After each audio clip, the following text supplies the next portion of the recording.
ଜଣେ ଉଚ୍ଚଶିକ୍ଷିତ ସମାଜରେ ପ୍ରତିଷ୍ଠିତ ଏବଂ ଗୋଟିଏ ବିଶ୍ୱବିଦ୍ୟାଳୟର ପ୍ରଫେସର ତା ବାପାଙ୍କୁ ନିର୍ମମ ଭାବେ ହତ୍ୟା କରିଛି। କିଛି ଏମିତି ହୁଏ ଯେତେବେଳେ ଭୋର 4ଟା ବେଳେ ଆଲୋକ ବେହେରା ପାଖକୁ କଲ୍ ଯାଏ। ଆଲୋକ ବେହେରା ଆସି ଦେଖନ୍ତି ତ ତଳେ ସୁନୀଲ ଚୌଧୁରୀଙ୍କ ରକ୍ତ ଜୁଡ଼ୁବୁଡ଼ୁ ଶରୀର ପଡ଼ିଛି ଏବଂ ପାଖରେ ଛିଡ଼ା ହେଉଛି ତାଙ୍କ ହିଂସ୍ର ପୁଅ ଅନିରୁଦ୍ଧ ଚୌଧୁରୀ। ହାତରେ ରକ୍ତାକ୍ତ ହୋଇ ଏକ ଛୁରା ଧରିଛି।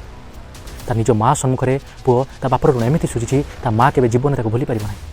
ସଙ୍ଗେ ସଙ୍ଗେ ଆଲୋକ ତାଙ୍କ ପଡ଼ୋଶୀମାନଙ୍କୁ ଡାକି ଆଣେ ଏବଂ ପୁଲିସକୁ ଆସି ଇନଫର୍ମ କରେ। ପୁଲିସ ଆସି ଛାନଭିନ करे ତ ଏହା ଜଣାପଡ଼େ ଯେ ଅନିରୁଦ୍ଧ ଚୌଧୁରୀ ବିଦେଶ ବୁଲି ଏତେ ଟଙ୍କା ଖରଚ କରି ନେଇଛି ଯେ ତା'ର କରଜର ଭାର ତା ଉପରେ ଅଧିକା ହୋଇଯାଇଛି, ଯାହାକୁ ନେଇ ତାଙ୍କ ସ୍ୱାମୀ ସ୍ତ୍ରୀ ମଧ୍ୟରେ ମଧ୍ୟ କଳହ ଚାଲିଥିଲା, ଯାହାକୁ ନେଇ ତା ସ୍ତ୍ରୀ ତା ବାପ ଘରକୁ ଚାଲିଯାଇଥିଲା, ଯାହାଫଳରେ ଅନିରୁଦ୍ଧ ଆସି ତା ବାପା ସୁନୀଲଙ୍କ ଘରେ ରହୁଥିଲା। କିନ୍ତୁ ଯେତେବେଳେ ଅନିରୁଦ୍ଧ ଚୌଧୁରୀ ସୁନୀଲ ଚୌଧୁରୀଙ୍କୁ ପଇସା ମାଗିଛି ଯେ କରଜର ଋଣ ସୁଝିବା ପାଇଁ, ସେତେବେଳେ ସୁନୀଲ ଚୌଧୁରୀ ତାକୁ ମନା କରିଦେଲେ। ଏହି କଥାକୁ ସହିପାରିଲେନି ଅନିରୁଦ୍ଧ ଚୌଧୁରୀ, ଯାହାଫଳରେ ଭୋର 4ଟା ବେଳେ ପ୍ରଥମେ ତା ବାପାଙ୍କୁ ତଥ୍ୟ ଜାକି ଏବଂ ପରେ ଛୁରା ମାଡ଼ କରି ହତ୍ୟା କରିଛି।